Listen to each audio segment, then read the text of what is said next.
Thank you, Jesus. Thank you, Holy Ghost. Thank you, Father. Thank you, Father. Thank you, Jesus. Thank you, Father. Thank you, Father. Thank you, Jesus. Thank you, Holy Spirit. Good morning, everyone. Agbe ọ̀gá láàárọ̀ yìí, Ọlọ́run òtítọ́, àṣẹ ọlọ́ba torí pé wọ́n ní Ọlọ́run, kò sí ẹlòmíì mọ́. Àdúpẹ́ pé wọ́n ní Olúwa àwọn olúwa, Ọlọ́run àwọn ọlọ́run. Ọlọ́run tí ò sí àṣetì lọ́dọ̀ rẹ̀, oníṣẹ́ ìyanu. Àkọ́pẹ́ ni ó ṣe ohun tuntun nísinsìnyí ni ó sì jáde. Èyí kì yóò mọ̀ bí. Olúwa Ọlọ́run tó ń ṣe ohun tuntun, ìwọ la gbéga, Alpha àti Omega ni ọ́. Ìwọ ni ìbẹ̀rẹ̀ àti òpin. Ìwọ ni ìṣáájú àtẹni ìkẹyìn. Ìwọ ni Ọlọ́run wa. Kò sọ́ba bí ẹ ní gbogbo àgbáyé. Ìwọ ló ń rọba lóyè tó tún fún ní ìjẹ. Ìwọ ló ń sọ òkú dá láàyè. Ìwọ ló lè gbé ayé táyé ti yà lára, ìwọ ló lè gbé dìde. Ayé tí a ti pàtì, ìwọ ló lè sọ dára. Láàárọ̀ yìí oníṣẹ́ ìyanu, agbé ọ̀gá, àfihàn ògo àtọ́lá fún orúkọ rẹ. Ìwọ ni Ọlọ́run wa títí láéláé. Bàbá, láàárọ̀ yìí lórúkọ Jésù, Olúwa gba ọpẹ́ wa. Àti wá bá ẹ láàárọ̀ yìí, Olúwa, torí wọ́n wà nílé, ó lọ anywhere, ó kún ayé, ó tún kún ọ̀run. Ìwọ là ń ké pè, Ọlọ́run tó ń dáhùn àdúrà. Ọlọ́run ẹ̀mí àwọn wòlíì oníṣẹ́ ìyanu. Láàárọ̀ yìí lórúkọ Jésù, Olúwa rán ọ̀rọ̀ rẹ jáde. Bá wa sọ̀rọ̀, ṣí wa níyè, kọ́ wa láti ṣàṣeyọrí, kọ́ wa láti dìde láyé, kọ́ wa láti sá eré, gbé wa rìn, gbé wa fò, gbé wa sáré. Jẹ́ kí ọ̀nà ó là, jẹ́ kí ìmọ́lẹ̀ ó wà, jẹ́ kí ìṣe rere bẹ̀rẹ̀. Gbogbo àwọn olùgbọ́ mi àtàwọn tó wò mí lónìí lórúkọ Jésù, kí ìṣe rere ó ká wọn mọ́bẹ̀. Ọwọ́ agbára ńlá kó ká wọn mọ́lẹ̀. Ọwọ́ ìyanu lórúkọ Jésù kó wọnú ìdáwọlé wọn. Ọ̀nà kó là, ògo kó sì di mímọ́. ọlọ́run gbọ́ àdúrà jẹ́ ká lè máa yìn ọ́. ẹ̀jẹ̀ Jésù dálé wa lórí, mo rán iná àti ẹ̀jẹ̀ Jésù náà afẹ́fẹ́ láàárọ̀ yìí, bí ọ̀rọ̀ náà ti ń jáde lórúkọ Jésù kó kàn wọ́n lára, kí iṣẹ́ ìyanu ó sì bẹ̀rẹ̀, kógo rẹ̀ di mímọ́. ọlọ́run gbọ́ àdúrà jẹ́ ká lè yìn ọ́ lógo. ní ìparí ètò yìí, olúwa gba gbogbo ògo ní orúkọ Jésù Kristi olúwa wa, amen.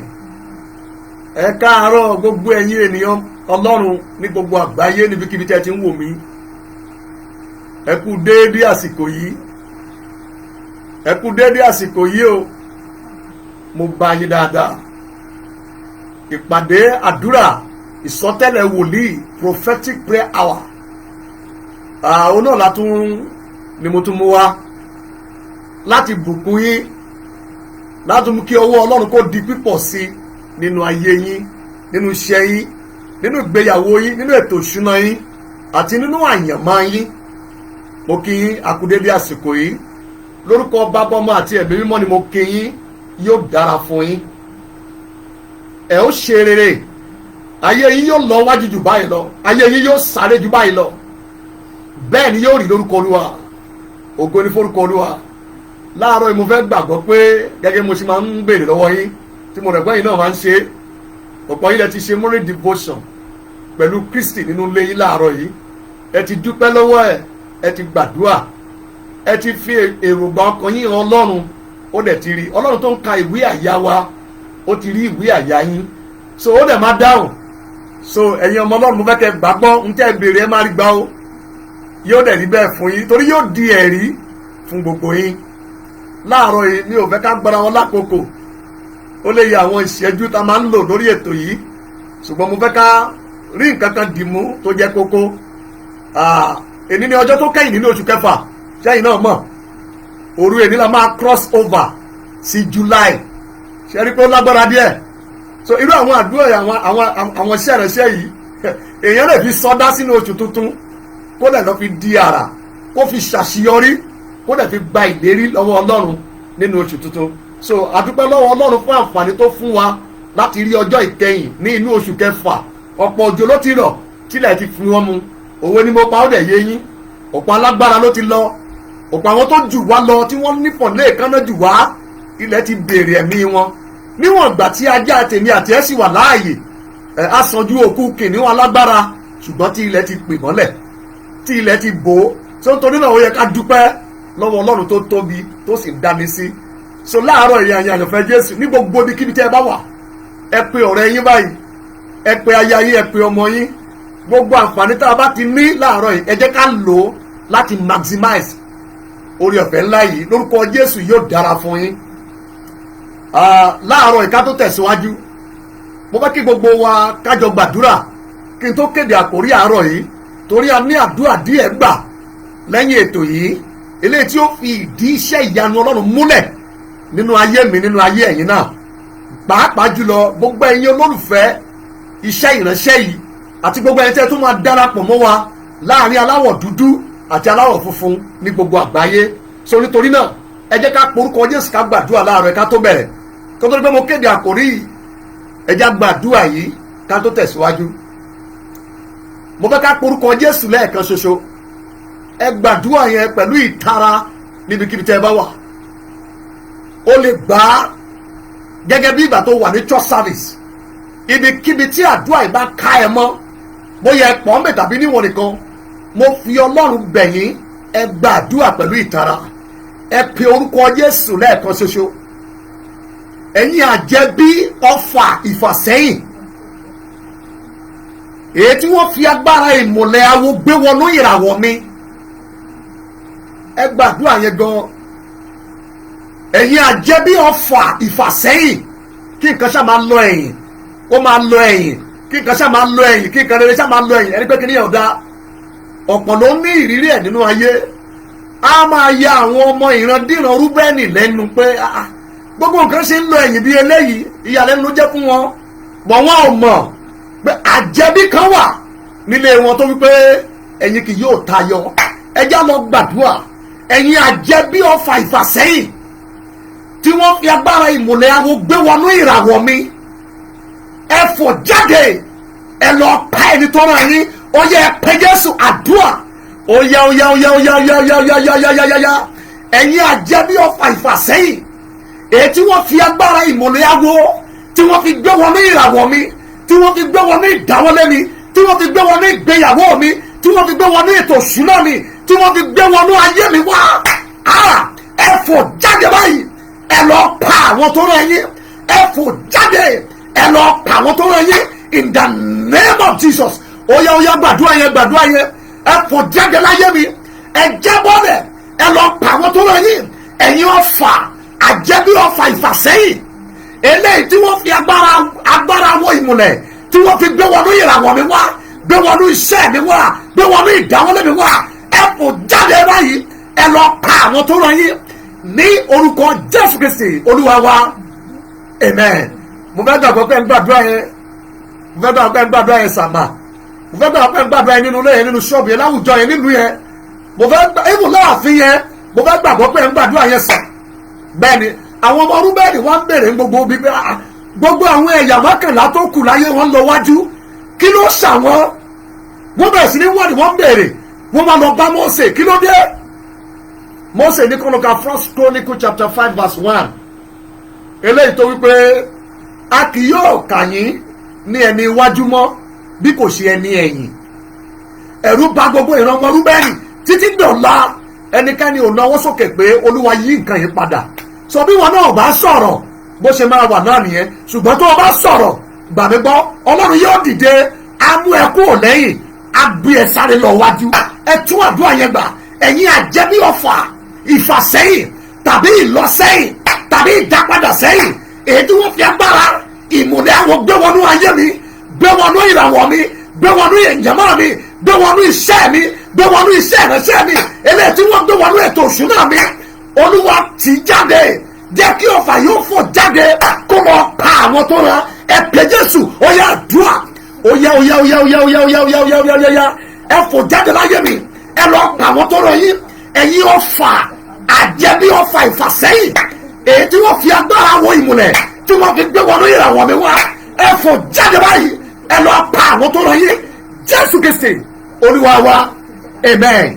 Number two mo fẹ́ kẹ́ gbàdúrà yẹn ẹ̀yin èdìdí àṣetì èyí tẹ́ ẹ fẹ́ ta àyànmọ́ mi ní gbàǹjo ẹ gbàdúrà gan ọ̀pọ̀ ìrírí ayé wọn kìkì àṣetì ni kò sí tán ṣe yọrí rí àfi kan ṣe tì kan ṣe pàtì wọn kì í complete nǹkan rere ọ̀pọ̀ ló ní ìrírí bẹ́ẹ̀ nínú ayé mo fẹ́ kó gbàdúrà ẹ̀yin èdìdí àṣetì èyí tẹ́ ẹ fẹ́ ta àyànmọ́ mi ní gbàǹjo Olúwa fi iná àti ẹ̀jẹ̀ ṣí dànù lára mi ẹ fi iná àti ẹ̀jẹ̀ ṣí ẹ̀yin èdìdí àṣetì èyí tẹ́ ẹ fẹ́ ta ìràwọ̀ mi ní gbàǹjo tẹ́ ẹ fẹ́ ta ayé mi ní gbàǹjo tẹ́ ẹ fẹ́ sọ ìràwọ̀ àyànmọ́ mi di yẹpẹrẹ tẹ́ ẹ fẹ́ ta ayé mi ní gbàǹjo Olúwa fi iná àti ẹ̀jẹ̀ ṣí dànù ẹ gbàdúrà yẹn óyá óyá óyá óyá óyá óyá ẹ̀yin èdìdí àṣetì tẹ́ ẹ jẹ́ kí n máa ṣe nǹkan rere yọrí nípa tara àti nípa tẹ̀mí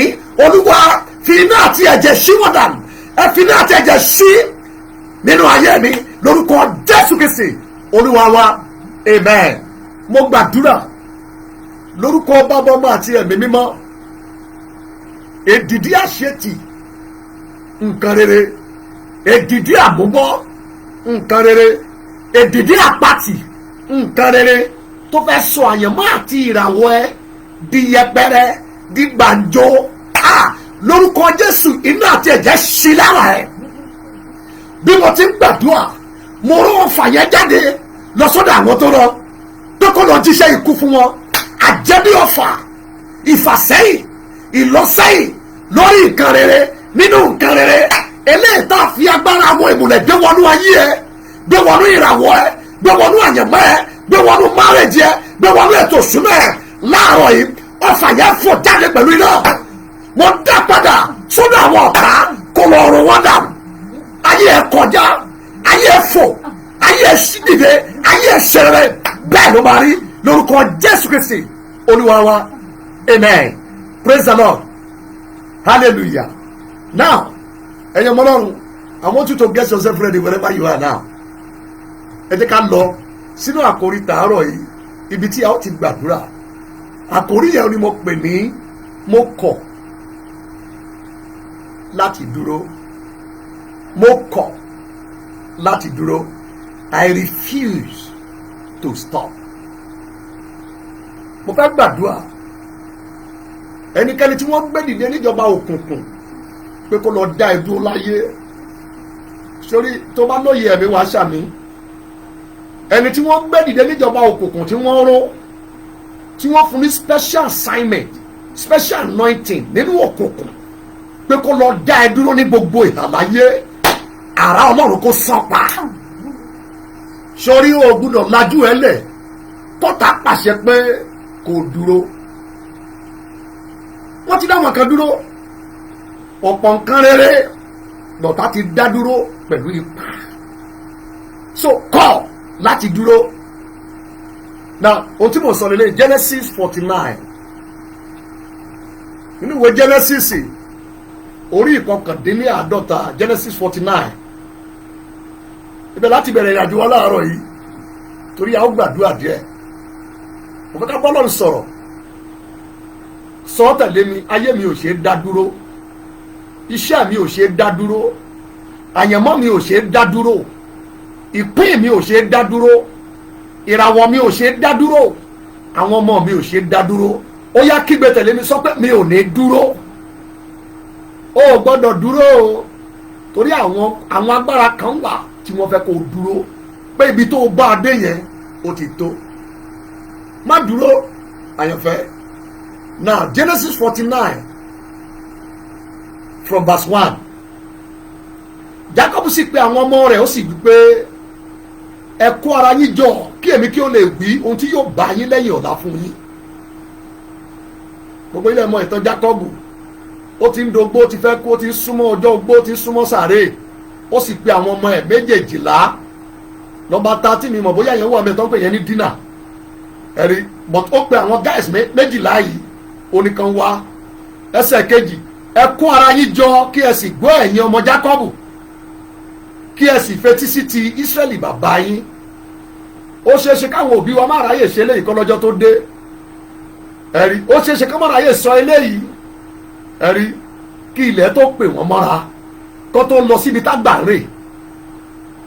Ọkùnrin yìí pe àwọn ọmọ ẹ̀ ní ọjọ́ ogbó ẹ̀, ó ti ń lọ sí ọ̀nà àwọn baba ńlá ẹ̀ ẹ̀rí, ó ti fẹ́ ṣaláìsí, ó ti gbé wákàtí ti ń súnmọ́. Ó sì pe àwọn ọmọ ẹ̀ ọkùnrin méjìlá tó bí látọ̀dọ̀ obìnrin 4 ẹ̀rí. Nígbà tó pè wọ́n, ó ní ẹ wá gbọ́ ohun tí ó ṣẹlẹ̀ sí yín lọ́la. Sọ tẹ̀lé kí n máa gbọ́ mi tí mo wà, sọ pé mi ò ní dúró ẹ̀rí. Ó sì pè wọ́n, ó ní kó wá pò fẹ́ sọ tí ó ṣẹlẹ̀ sí wọn lọ́la fún wọn. Ó ṣe ṣe káwọn òbí wa máa rí àyè sọ eléyìí kí ọlọ́jọ́ tó dé. Ṣùgbọ́n ẹ já wo àwòkọ́ṣe nínú Bíbélì, ká kẹ́kọ̀ọ́ ká sì gbàdúrà ẹ̀rí. Ó sì bẹ̀rẹ̀ sí ní pè wọ́n, ó bá wọn sọ̀rọ̀, ó mú un látọ̀dọ̀ àkọ́bí eléyìí tí wọ́n pè ní Rúbẹ́nì, ó sọ tiẹ̀ fún, ó sọ tẹlòmíì, ó ń sọ wọ́n lọ bẹ́ẹ̀. Ìkan wà nínú àwọn ọmọ méjìlá yẹn, ẹja tara ìkẹ́kọ̀ọ́, ẹja wo verse 21. Ó pe ọkùnrin yẹn ní Náftálì, ìkan nínú àwọn méjìlá ọmọ Jákọ́bù. Náftálì verse 21, ó ní Náftálì, ìwọ ni abo àgbọ̀nrín tí ó lè sáré, ó fúnni ní ọ̀rọ̀ rere. Ìwọ ni abo àgbọ̀nrín tó lè sáré.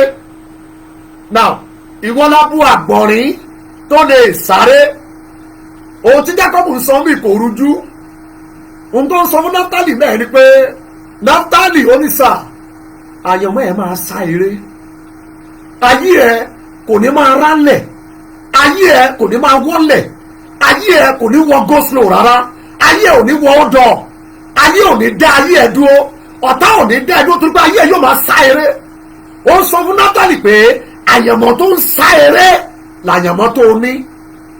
Ìwọ lé abo àgbọ̀nrín tó ń sáré, kò sọ pé abo àgbọ̀nrín tó ń rìn tàbí tó jókòó jẹ́, ó ní abo àgbọ̀nrín eléyìí tó ń sá eré. Gbogbo yìí ni ìmọ̀, ó ṣe é kó má jẹ́ gbogbo wa, but a ó máa gbọ́ nípa ẹranko kan tí wọ́n ń pè ní àgbọ̀nrín. Nínú gbogbo ẹranko tí Ọlọ́run dá, kò sí eléyìí tí ò ní àwọn àmúyẹ eléyìí tí èèyàn lè wọ̀ kọ́gbọ́n.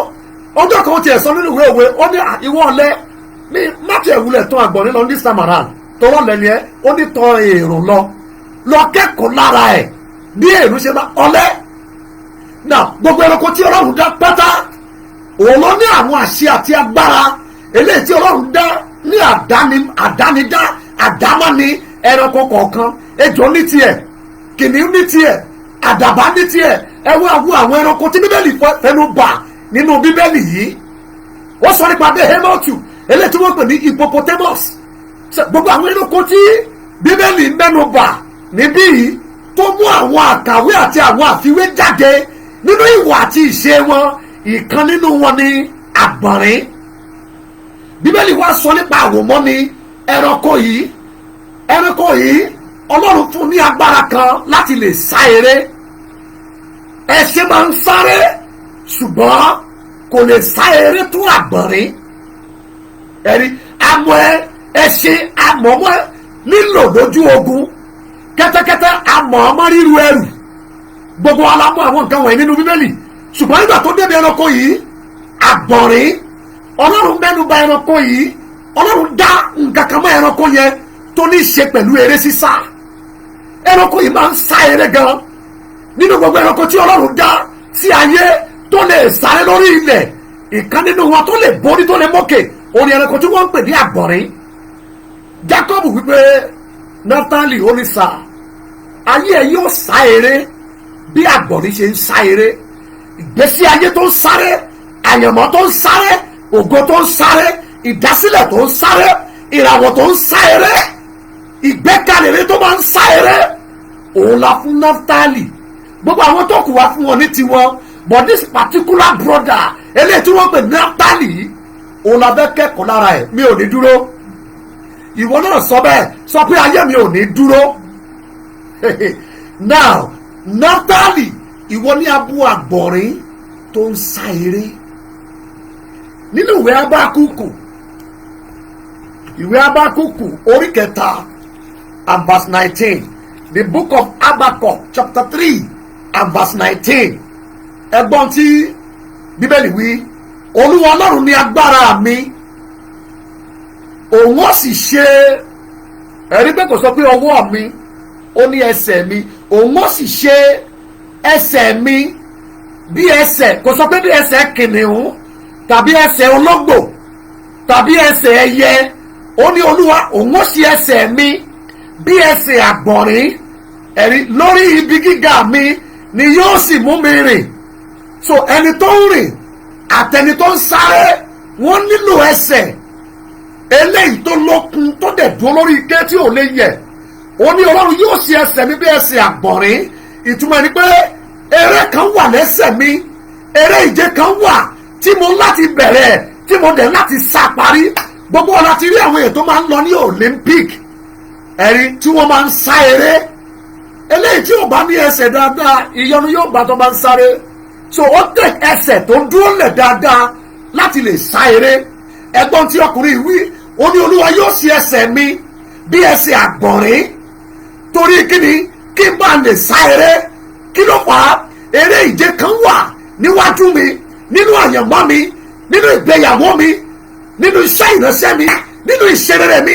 Eré ìje kan wà tí mo láti bẹ̀rẹ̀, tí mo dẹ̀ láti sá parí. So ohun tí ẹni bẹ̀rẹ̀ ń bí, òun ni pé Ọlọ́run yóò ṣe ẹsẹ̀ mi bí ẹsẹ̀ àgbọ̀nrín kí n bá lè sá eré. Ayé yìí eré ìje ni. Ayé yìí eré ìje ni sà. Ìṣerere eré ìje ni wọ́n. Ìgbéyàwó eré ìje ni wọ́n. Iṣẹ́ ìránṣẹ́ eré ìje ni wọ́n. Gbàgbọ́ gbogbo ohun tó wá ṣe láyé ṣe ló dàbí ẹni tó ń sá eré ìje. Bọ̀ láti lè sá eré ìje, o nílò ẹsẹ̀ tó dúró dáadáa, o nílò ẹsẹ̀ tó lágbára, o nílò ẹsẹ̀ tí kìí yẹ̀, o nílò ẹsẹ̀ tí kìí yọ̀, o nílò ẹsẹ̀ tó dúró lórí egungun, tó dúró lórí ike dáadáa kó bá lè sá eré. Actually Paul sọ fún Timothy pé sórí eré sísá gan, ó tún ní òfin tó ń gáìdì ẹ̀. Ó ní bí ẹnikẹ́ni bá ń sáré, ẹ̀rí ó ní a kìí dé ní adé àfi tó bá sá eré yẹn gẹ́gẹ́ bí ìlànà àkọ́kọ́ ó ní pé ẹsẹ̀ ẹ gbọ́dọ̀ dúró lórí ike láti lè sá eré ìje káwọn ìlànà míì tó wà kó o tó máa pa wọ́n mọ́ o nílò ẹsẹ̀ ètò dúró dáadáa lórí ike láti lè sá eré. òfin àkọ́kọ́ nìyẹn wọ́n ní ẹni tó fẹ́ sá eré yẹn tí ẹsẹ̀ ẹ̀ dúró dáadáa lẹ̀ tí ẹsẹ̀ ẹ̀ dúró dáadáa lẹ̀ ẹni tí ẹsẹ̀ ò dúró dáadáa lẹ̀ kò ní lè sá eré. ó lè bẹ̀rẹ̀ wọ́n lè ti ojú ẹ̀ pé on your mark get set go ó lè go bọ̀ kó dúró pound ó lè go bọ̀ kó ṣubú láàrin ọ̀nà gbogbo àwọn kọ́ńdọ̀ bẹ̀rẹ̀ wá sí kọjá ẹ̀ gbàgbọ́ ayé yìí eré ìje ni èyí tó nílò ẹsẹ̀ láti lè sá eré yẹn. olùkọ́wé wípé ọlọ́run yóò fún mi ní ẹsẹ̀ bí ẹsẹ̀ àgbọ̀nrín nítorí eré ìje tó wà wájú mi kí n lè bẹ̀rẹ̀ kí n lè sá a parí wọn ò ní dá ẹ dúró lórúkọ Jésù. ayé yẹn eré ìje ni bí mo ti sọ fún yín ẹgbẹgbẹ̀rún láyé ni wọ́n ti dá dúró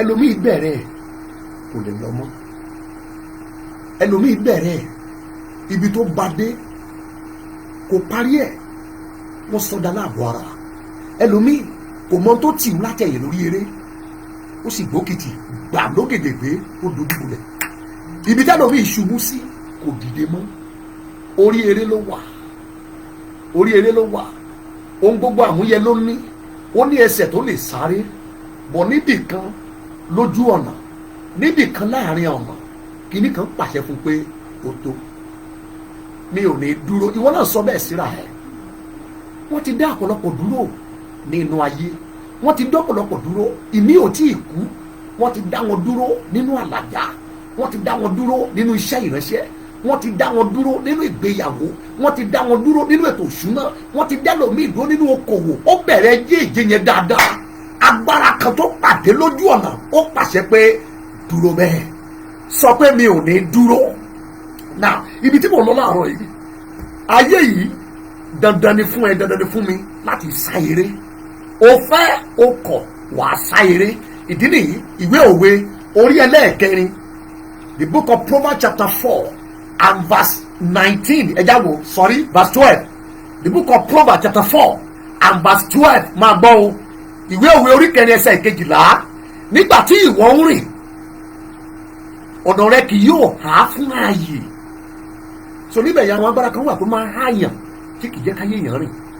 Number 2 nígbà tí ìwọ ń sáré ìwọ kì yóò fi ẹsẹ̀ kọ nígbà tí ìwọ ń sáré o ò ní fẹsẹ̀ kọ so o méjì ẹ̀kọ́ méjì ni mo kọ́ mbẹ̀ yẹn. Number 1 ayé yìí o fẹ́ o kọ̀ o gbúdọ̀ wà lórí eré o gbúdọ̀ sá eré nítorí eré ìje kan wà wájú ẹ̀ èyí tó gbúdọ̀ parí ẹ̀ nítorí àwọn ìran tó ń bọ̀ lẹ́yìn ẹ̀ nítorí àwọn ọmọ tó o bí o gbúdọ̀ parí eré ìje yẹn ó ní nígbà tí ìwọ bá ń sáré máa gbọ́ o nígbà tí ìwọ bá ń sáré ẹ̀kọ́ kejì tí mo rí kọ́rin lẹ́yìn ó ní ìwọ kì yóò fi ẹsẹ̀ kọ ìtumọ̀ ẹ̀ ni pé nígbà tó bá wà lórí eré àwọn nǹkan kan wà tẹsẹ̀ èèyàn lè kọ́ tó lè gbá tó lè dìrọ̀ mọ́ ẹsẹ̀ èèyàn pé ó tó má lọ mọ́ nígbà tí ìwọ bá ń sáré kò sọ pé tó bá dẹ̀ wẹ̀ kó sáré tó bá dẹ̀ wẹ̀ kó má kò sọ bẹ́ẹ̀ nígbà tí olóyìnbó pè ní wẹ́ẹ̀n nígbà tí ìwọ bá ń sáré àwọn àkókò kan wà tó o gbúdọ̀ bẹ̀rẹ̀ eré sísá pàápàá jùlọ tó o bá ti bàlágà pàápàá tó o bá ti jáde lọ́dọ̀ òbí ẹ pàápàá jùlọ tó o bá commit ipò tàbí àṣẹ kan lé ẹ lọ́wọ́ eré bẹ̀rẹ̀ lọ́jọ́ tí wọ́n ti àná ẹ̀tẹ́ àṣẹ pásítọ̀ léré ti bẹ̀rẹ̀ ọjọ́ tó wọlé ọkọ léré ti bẹ̀rẹ̀ ọjọ́ tó wà mission sí school léré ti bẹ̀rẹ̀ ọjọ́ tó bí àkọ́bí ọmọ ẹ léré ti bẹ̀rẹ̀ ọjọ́ tí wọ́n ti promote ẹ níbi iṣẹ́ léré ti bẹ̀rẹ̀ oh my God nígbà tí ìwọ bá ń sáré o ti báyìí sọ nìyẹn so àwọn àkókò kan wà àwọn ìgbà kan wà tí wàá bẹ̀rẹ̀ eré sísá òfẹ́ ọkọ̀ àwọn ìgbà kan wà àwọn àkókò kan wà tí wàá bẹ̀rẹ̀ eré sísá ayé tí a wà yìí eré ìje ni wàá parí ẹ̀ náà Kọ́ríńtì kìíní orí ìkẹsàn-án Kọ́ríńtì kìíní orí ẹlẹ́ẹ̀kẹsàn-án sà ẹjá tètè ṣe kánmọ́kánmọ́ Kọ́ríńtì kìíní orí ẹlẹ́ẹ̀kẹsàn-án ẹ wo ohun tí mo rí òní verse 24 1 Corinthians chapter 9 and verse 24. Ẹgbọ́n tí ìwé mímọ́ wí. Ẹ̀yin kò mọ̀ pé àwọn tó ń sá eré ìje gbogbo wọn ní sáré ní tòótọ́, ṣùgbọ́n ẹnìkan ní gba èrè náà. Ẹ sá eré bẹ́ẹ̀ kí ẹ̀yin kí ó lè rí gbà. So láti dá nǹkan kan láyé yìí òun láti sáré, láti rí nǹkan kan gbà wo òun láti sáré, láti lè dá nǹkan kan yọrí nínú ayé yìí sá, nípa tara, nípa tẹ̀mí, nínú ìgbéyàwó, nínú education, nínú career, nínú business, nínú ministry, nípa tẹ̀mí òun láti sá eré láti rí gbà. But eré wà lóòótọ́, but o nílò ẹsẹ̀ bí ẹsẹ̀ àgbọ̀nrín láti lè sá eré, láti lè sá eré. Eré tí mò ń ṣe ń sìn mò ń sáré ni. Láti gba lockdown many pastor ní ìpè wọ́n ti retire forcefully, ní iṣẹ́ ìránṣẹ́ wọ́n ti retire, àwọn gẹ́ ti retire. Tó bá rí tẹ́lómi ti dà wàá rò pé ọlọ́run ò pé no, coronavirus ló pariwo mọ́ gbogbo àgbáyé kí àwọn tó ń sá eré kan lè dúró. Wọ́n ayé ẹ kúrò lórí ìdádúró, ayé ẹ máa sá eré. Ìjọ́mọ̀ ayé ti wà lábẹ́ ìdádúró by force. Kí ló fà á? Coronavirus. Ohun tó ń sáré nínú ayé ẹlòmíì by force, pẹ̀lú ìlànà àti òfin ìjọba. Òfin ò ṣèjọba láti ní wa lára, ṣe ni wọ́n ń ṣe òfin yẹn. Wọ́n gbé àwọn ìlànà kalẹ̀ pé ẹ máa ṣe báyìí, ẹ máa ṣe báyìí kí kòkòrò yẹn má bàa mú yín. Àdúgbò lọ́wọ́ àwọn ìjọba orílẹ̀-èdè àgbáyé èyí tí wọ́n wá ọ̀nà láti dáàbò bo àwọn ará ìlú kúrò lọ́wọ́ kòkòrò àrùn. Ṣùgbọ́n ẹ má jẹ́ tàn yí ẹ̀yin ọmọ Ọlọ́run, kò sí tí ìjọba gbogbo àgbáyé tó lè ṣe láti help spiritual life ẹ. Kòkòrò náà ni kó má mú ẹ. Bọ̀ àwọn kòkòrò kan wà téèyàn kì í mọ̀, téèyàn kì í rí, tó máa mú ìgbéyàwó, tó máa mú àyànmọ́, tó máa mú iṣẹ́ ìrìnsẹ́ èèyàn. Ìjọba ò lójútùú sí yẹn, ọwọ́ Ọlọ́run nìkan nìyẹn wà. Mo ń sọ nípa eré ìje tá a gbé ka iwájú ẹ, tí ayé ò gbọdọ̀ di ẹlẹ́sẹ̀ mú, tọ́ta ò gbọdọ̀ so okùn mọ́ ẹsẹ̀, táyé ò gbọdọ̀ gé ẹlẹ́sẹ̀, tí ayé ò gbọdọ̀ jẹ́ ẹlẹ́sẹ̀, tó o gbọdọ̀ sá parí. Sọ pé màá parí ẹ̀ in the name of Jesus. Now listen good, listen to me ọmọ Ọlọ́run, jẹ́ kí n ṣe àlàyé kan fún ẹ díẹ̀ kí n tó tẹ̀síwájú. Nígbà tí Bíbélì bá sọ pé ẹ sáré, bí a ṣe máa ń ronú sí gẹ́gẹ́ bí ènìyàn ó yàtọ̀ sí bí Ọlọ́run ṣe máa ń sọ̀rọ̀. Tí Báíbù bá sọ pé kí nǹkan sáré, Bíbélì ń sọ nípa ayé kan, ayé ẹnìkan, ògo ẹnìkan, àyànmọ́ ẹnìkan, eléyìí tó ń tẹ̀síwájú pẹ̀lú ipá. Ayé ẹnìkan, ògo ẹnìkan, àyànmọ́ ayé ẹnìkan, eléyìí tó ń lọ wájú, tí ìtẹ̀síwájú ń bá pẹ̀lú ipá. Irú ẹni bẹ́ẹ̀ yẹn ṣe láyé ẹ̀ ń sáré. Number 2, nígbà tí Báíbù bá wí pé ẹ sáré, tàbí tí Báíbù bá sọ pé kinní kan ń sáré, ìtumọ̀ ẹ̀ ni pé ayé kan, àyànmọ́ ẹnìkan, ìràwọ̀ ẹnìkan, ìpín ẹnìkan ó ń gba àlàjá tí ò ṣe dojú ìjà kọ. Ayé ẹ̀ ó ń lọ nínú àlàjá tí ò ṣe dojú ìjà kọ, tí ò ṣe bájà. A kà máa ya àwọn yẹn lẹ́nu bá báwọn ọmọ yẹn ṣe ní breakthrough. Wọ́n á dá gbogbo ọ̀nà, wọ́n á rí gbogbo ọ̀nà, wọn ò ní lè dá àlàjá yẹn dúró. Ṣe láyé ẹni yẹn ń sá eré. Number 3, nígbà tí Báíbù wá pé ẹ sáré, tàbí tí Báíbù wá sọ pé nǹkan kan ń sáré, ohun tó ń sọ ni pé ayé ẹnìkan, àyànmọ́ ẹnìkan, ìràwọ̀ ẹnìkan ó yọ ní àkókò rẹ̀, ó yọ lákòókò ẹ̀, ó yọ lákòókò ẹ̀. Ǹjẹ́ ọmọ kẹlòmíì tẹ́ débi ìràwọ̀ ẹ̀ tó máa yọ wọ́n ti pa, ṣe ni wọ́n dá dúró. Ẹlòmíì kó tó débi tí ògùn ẹ̀ yóò ti búyọ, wọ́n ti sọ́dá láàbọ̀ra, wọ́n ti sọ́dọ̀ dí, wọ́n ti sọ́dá láàrẹ̀. So ayé kan, ògo kan, àyànmọ́ kan, eléyìí tó yọ jáde ní àkókò ẹ̀ ṣe ló ń sáré. Tí bá wà sọ pé kinní kan ń sáré, ó sọ nípa ayé kan, àyànmọ́ kan, ìpín kan, kádàrá kan, eléyìí èyí tó ní ìkógojá tó ṣe fi ṣàríkọ́gbọ́n, ó ní ìkógojá téèyàn lè emulate, téèyàn lè tẹ̀lé àpẹẹrẹ ẹni yẹn ó ní ìkógojá ó wà fulfill eléyìí téèyàn lè tẹ̀lé àpẹẹrẹ so a lè sọ pé irú ẹni yẹn ṣe láyé ẹ̀ ń sá eré. ọ̀pọ̀ ló bẹ̀rẹ̀ tí wọ́n dé òpin ẹ̀. Mósè ò ní gbàgbé Olúwa ní stop ò ní lè parí ẹ̀ gbé fẹ́ lòdì. gbogbo ilẹ̀ ń ka Bible gbogbo tí mo sọ inú Bible yìí ló wà. then number 5 nígbà tí Bible wá pé ayé kan sáré tàbí nǹkan kan sáré ohun tó sọ ni pé ayé kan àyànmọ́ kan ìràwọ̀ ẹnìkan ìgbésí ayé ẹnìkan ó ń dàgbàsókè ìdàgbàsókè tí ò ṣe é dá dúró ìdàgbàsókè tí ò ṣe é dá dúró nǹkan kan àti nínú ayé ẹ àti láyìíká ẹ nǹkan rere kan ń dàgbàsókè ó ń dàgbàsókè ọ̀tá dẹ̀ dádúró tì wọ́n ní sílẹ̀ ayé ẹni yẹn ń sáré ayé ẹ sáré padà in the name of the Lord Jesus Christ. now number 6 nígbà tí bá wù pé tí bá bá sọ pé nǹkan kan sáré ó ń sọ nípa ayé ẹnìkan ògo ẹnìkan àyànmọ́ ẹnìkan eléyìí tó ń tóbi sí i pẹ̀lú ipá ó ń tóbi ó ń tóbi ó ń tóbi sí nǹkan rere kan bẹ̀rẹ̀ sí ní ń tóbi lọ́wọ́ ẹ̀ nínú ẹ̀ àti láyìíká ẹ̀ nǹkan rere kan ń tóbi lọ́wọ́ ẹ̀ láì ṣoògùn láì rí nǹkan mọ́lẹ̀ ẹ̀rí nǹkan rere kan ń tóbi lọ́wọ́ ẹ̀ tí bàbá sọ pé kí nǹkan sáré a lè sọ pé irú ayé ẹni bẹ́ẹ̀ ó ń sáré ẹni tí nǹkan kékeré ń di ńlá lọ́wọ́ ẹ̀ ṣe ló ń sáré ṣe ló ń sáré. number 7 nígbà tí bàbá sọ pé nǹkan ń sáré kí ni mílì ẹ̀ Bíbélì jẹ́ kó dìbò fún wa pé ṣe ni ayé ẹni yẹn àyànmọ́ ẹ̀ ìpín ẹ̀ ìdásílẹ̀ ẹ̀ ìdáwọ́lé ẹ̀ ṣe ló ń lọ láti ìpele kan sí ìpele míì ó ń lọ from one level to another level ṣe láyé yẹn ń sáré ṣe láyé yẹn ń sá eré.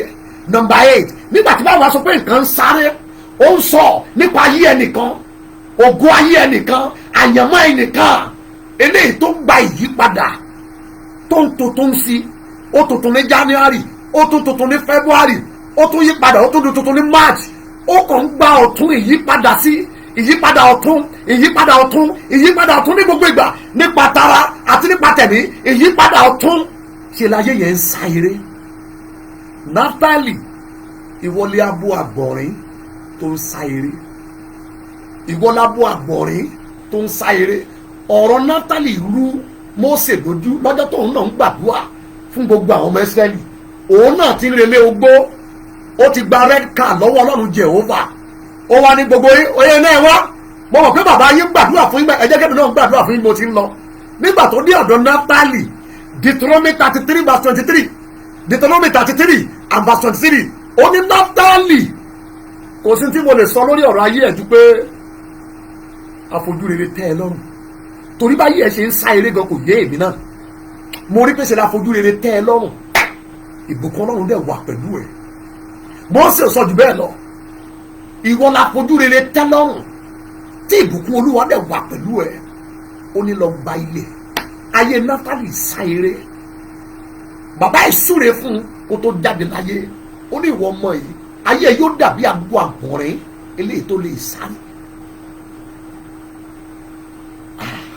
My God kí ló fa eré sísá Hebrew chapter 12 verse 1 ó ní eré ìje kan wà tá a gbé kalẹ̀ Hébérù orí 12 ẹsẹ̀ kìíní ó ní eré ìje kan wà tá a gbé kalẹ̀ níwájú wa ó ní ká máa fi sùúrù sá eré ìje yẹn so eré ìje kan wà tá a gbúdọ̀ parí ẹ̀ ká tó jáde láyé àwọn kan wà o gbúdọ̀ parí ẹ̀ nítorí ìran tó ń bọ̀ àwọn kan wà o gbúdọ̀ parí ẹ̀ nítorí àwọn ọmọ tó o bí àwọn kan wà o gbúdọ̀ parí ẹ̀ nítorí ará ìlú ẹ̀ àwọn eré ìje kan wà tó o gbúdọ̀ parí ẹ̀ gbàdé gbọ́ nítorí àwọn ọmọ ilé yín ìdí ni wípé tó o bá parí ẹ̀ ayé ẹ̀ yóò dàbí Dorcas èyí tó ń dá aṣọ àti ẹ̀wù fáwọn ayé tó ń rí ìhòòhò ọ̀pọ̀ àyànmọ́ ni ò láṣọ lára ṣùgbọ́n tí wọ́n ń dóde ẹ̀ kó o parí ẹ̀ káwọn lè ráṣọ wọ̀ ẹ̀yin ọmọ Ọlọ́run iṣẹ́ àpọ́sítélì orí 20 ẹsẹ̀ ìkẹrìnlélógún ẹ̀ Acts of the Apostles chapter 20 and verse 24 ẹgbọ́n tí Bible wí Paul àpọ́sítélì ló sọ̀rọ̀ ó ní ṣùgbọ́n èmi kò ka ẹ̀mí mi sí nǹkan rárá bí ohun tí ó ṣọ̀wọ́n fún mi kí èmi kí ó bá lè fi ayọ̀ parí eré ìje mi àti iṣẹ́ ìránṣẹ́ tí mo ti gbà lọ́nà Jésù Olúwa láti máa ròyìn ìrere orí ọ̀fẹ́ ó lóun gba nǹkan méjì number 1 eré ìje number 2 iṣẹ́ ìránṣẹ́ bí Paul ṣe gbà yẹn náà ni wọ́n fún ẹ ní contract látọ̀run pé kó lọ parí ẹ̀. Inú àyànmọ́ ẹ ní contract yẹn wà, eléyìí tó gbúdọ̀ parí, eléyìí tèmi náà gbúdọ̀ parí. Ẹ jọ sà, kí ló mú àkórí ìwà lálẹ́ yìí? Kí ni mo rò débẹ̀? Ṣé ni mo bẹ̀rẹ̀ sí ní ronú pé bàbá kí la lè sọ lọ́jọ́ Tuesday? Olúwa ní ọ̀pọ̀lọpọ̀ ní ò lè sá eré mọ́ tí ayé ti mú wọn láti sẹ̀. Ìmí ọ̀tá gé ẹsẹ̀, ìmí ọ̀tá ti yàrá ọ. Ó ní Ọlọ́run yóò fún mi ní ẹsẹ̀ bí ẹsẹ̀ àgbọ̀nrín kí n máa lè sá eré. Òpó kan wà, àlà kan wà, eré ìje kan wà tó láti sá eré láti parí ní tó wá ṣe láyé. Bọ̀tà àwọn agbára kan wà, ẹ̀rí iṣẹ́ wọn ni kí wọ́n dọdẹ ẹsẹ̀ ẹni tó ń sáré. Ọ̀pọ̀ àyànmọ́, ẹ wo bí ẹ̀yin àyànfẹ́, ọ̀pọ̀ àyànmọ́ ó ní ọ̀tá ti yà lárọ lẹ́sẹ̀, wọn ò lè sáré mọ́. Ọ̀pọ̀ kádàrá tí ìbá gbé ẹgbẹgbẹ̀rún èèyàn dìde láyé, ọ̀tá ti yà wọ́n lárọ. Ọ̀pọ̀ ní ìpín wọn ò lè sáré mọ́. Ọ̀pọ̀ márèjì ni wọ́n ti kírípùlẹ̀. Àwọn iléeṣẹ́ míì lọ́tá ti yà lárọ lẹ́sẹ̀ tí wọn ò lè sáré mọ́. Ọ̀pọ̀ iléeṣẹ́ ńláńlá míì ló ti wọ yàrá gbèsè, wọn ò lè fọ́nṣẹ̀ mọ́, ọ̀tá ti ya ẹsẹ̀ wọn lárọ. Ohun tí ẹlòmíì dálẹ̀ ní rere, ọ̀tá ti kan lẹ́sẹ̀, ọ̀tá ti jẹ ẹsẹ̀, ọ̀tá ti rún ẹsẹ̀ kó má bàa lè sá eré mọ́. Wo bí wọ́n ní kí wọ́n introduce ẹsẹ̀ tuntun míì sí inú àyànmọ́ ẹ, sínú ìdáwọ́lé ẹ, torí o gbọ́dọ̀ sá eré yẹn parí. Ọ̀pọ̀ ni ò lè lọ mọ́, ọ̀pọ̀ ni ò lè sá eré mọ́ nínú ayé. Ọ̀pọ̀ ló ti drop out, ọ̀pọ̀ ni wọ́n ti pàṣẹ gbé ọ̀nà, àyànmọ́ wọn ti dún lẹ́gbẹ̀ẹ́ ọ̀nà. Eruku mọ́tò, ìdọ̀tí ayé, wọ́n ti sọ wọ́n ní dustbin, ayé wọn ni wọ́n drop dustbin sí. Àjẹkù ayé gbà, ara wọn ni wọ́n drop ẹ̀ sí. Àwọ̀kù, àlòkù, ara wọn náà drop ẹ̀ sí. Kí ló fà á? Ẹsẹ̀ wọn ti ká, wọn ò lè sá eré mọ́, wọ́n wá rọra fìdí wọ́. Mo gbé ẹ dìde lórí ìfìdíwọ́ láti nínú àyànmọ́ ẹ dìde náà. In the name of the Lord Jesus Christ. Many are suffering today. Ọ̀pọ̀ ni Ọlọ́run fún ní ẹsẹ̀ láti sá eré, ìka ti mú ẹsẹ̀ wọn. Ohun tí mo rí lélẹ́yìn Galatians chapter 5. Ohun tí mo rí lélẹ́yìn Galatia orí ẹlẹ́ẹ̀karùn-ún, ẹja wo ẹsẹ̀ ìkeje. Galatians chapter 5 and verse 7. Ohun lélẹ́yìn sá, verse number 7. Ẹ̀yin tí ń sáré dáradára, ẹ máa gbọ́ o, ẹ̀yin tí ẹ̀ ń sáré dáradára, ta ni a dí yín lọ́wọ́ kí ẹ̀yin kí ó má ṣe gba òtítọ́? Ẹ̀yin tẹ́ ń sáré dáadáa, ẹ̀yin tẹ́ bẹ̀rẹ̀ dáadáa, ẹ̀yin tí ẹsẹ̀ yín wà lórí ẹsẹ̀ márosẹ̀ dáadáa, ẹ̀yin tẹ́ ní ẹsẹ̀ tẹ́lẹ̀, tẹ́ rí ẹsẹ̀ tẹ́lẹ̀, tí ẹsẹ̀ yín fúyẹ́lẹ̀ láti sáré, ta ló dí yín lọ́wọ́?